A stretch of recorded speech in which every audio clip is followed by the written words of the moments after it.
শাস্ত্র অনুযায়ী নিরামিষ ভোজন করাকে অনেক গুরুত্ব দেওয়া হয়েছে, বিশেষত হিন্দু ধর্ম, জৈন ধর্ম, বৌদ্ধ ধর্মে। এই ধারণাটির পেছনে ধর্মীয়, নৈতিক, আধ্যাত্মিক ও স্বাস্থ্যগত একাধিক যুক্তি রয়েছে। নিচে তা বিস্তারিতভাবে ব্যাখ্যা করা হলো। অহিংসা। অহিংসা পরমধর্ম। হিন্দু শাস্ত্রে এই কথা বারবার বলা হয়েছে। ভগবদ গীতা, উপনিষদ, মহাভারত সব জায়গাতেই প্রাণী হত্যাকে পরিহার করার উপদেশ রয়েছে। প্রাণী হত্যা ছাড়া আমিষ আহার সম্ভব নয়।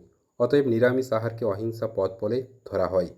জৈন ধর্মে তো আরও কঠোরভাবে বলা হয়েছে, একটি ছোট পিঁপড়েকেও হত্যা না করে নিরামিষ জীবনযাপন করতে হবে। কর্ম ও পুনর্জন্মের যুক্তি। হিন্দু দর্শনে প্রতিটি কর্মের ফল আছে, একে বলা হয় কর্মফল। প্রাণী হত্যা করলে যদি খাওয়ার জন্য করা হয়, তার পাপ ফল ভোগ করতে হয় পুনর্জন্মে। যদি নিরামিষ ভোজন করেন, তিনি হিংসা থেকে বিরত থাকেন এবং শুভকর্মের অধিকারী হন। আধ্যাত্মিক শুদ্ধি ও সাধনা, স্পিরিচুয়াল ডিসিপ্লিন। আমিষ খাবার রজগুণ ও তমগুণ বৃদ্ধিকারী। এগুলি মানসিক অস্থিরতা, কাম, ক্রোধ, লালসা বৃদ্ধি করে। নিরামিষ আহার সত্যগুণ বাড়ায়, যা ধ্যান, যোগ সাধনা, জপ তপ ইত্যাদিতে সহায়ক। বহু সাধু, ঋষি, মুনি নিরামিষ আহারী ছিলেন, কারণ এটি চিত্তকে শুদ্ধ ও প্রশান্ত রাখে। মানসিক প্রভাব ও চরিত্র নির্মাণ। খাবার আমাদের চিন্তা ও চরিত্রে প্রভাব ফেলে।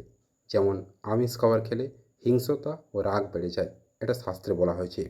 নিরামিষ খাবার মনের শান্তি ও সহিষ্ণুতা তৈরি করে। উপনিষদে বলা হয়েছে, যেমন আহার তেমন মন। স্বাস্থ্যগত দিক থেকেও বলা হয়েছে, নিরামিষ খাবার সহজে হজম হয়, দেহকে হালকা ও কর্মক্ষম রাখে।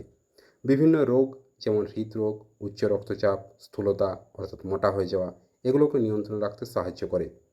আয়ুর্বেদেও নিরামিষ আহারকে সাত্ত্বিক আহার বলা হয়েছে, যা দেহ ও মনের ভারসাম্য বজায় রাখে। শাস্ত্রের কিছু উল্লেখযোগ্য উদ্ধৃতি। মনুস্মৃতি। অহিংসা পরমধর্ম। অহিংসাই পরমধর্ম, একথা বলা হয়েছে। ছান্দোগ্য উপনিষদে বলা হয়েছে, আহার ও শুদ্ধ সত্ত্বশুদ্ধি। বিশুদ্ধ আহার থেকে চিত্তশুদ্ধি ঘটে। ভগবদ্গীতায় বলা হয়েছে, সাত্ত্বিক আহার যা আয়ু, বুদ্ধি, বল, স্বাস্থ্য, আনন্দ ও রুচি বৃদ্ধি করে, তা প্রিয় হয় সাত্ত্বিকদের। তাই শাস্ত্রমতে নিরামিষ আহার শুধু শারীরিকভাবে নয়, মানসিক ও আধ্যাত্মিকভাবে মানুষকে উন্নত করে। এটি একদিকে যেমন পাপহীন অহিংস জীবনে যাপনের পথ, তেমনি সহজ, সতেজ, নির্মল এক জীবনের ভিত্তি। তাই নিরামিষ ভোজনকে ধর্মময় আহার বলে গণ্য করা হয়।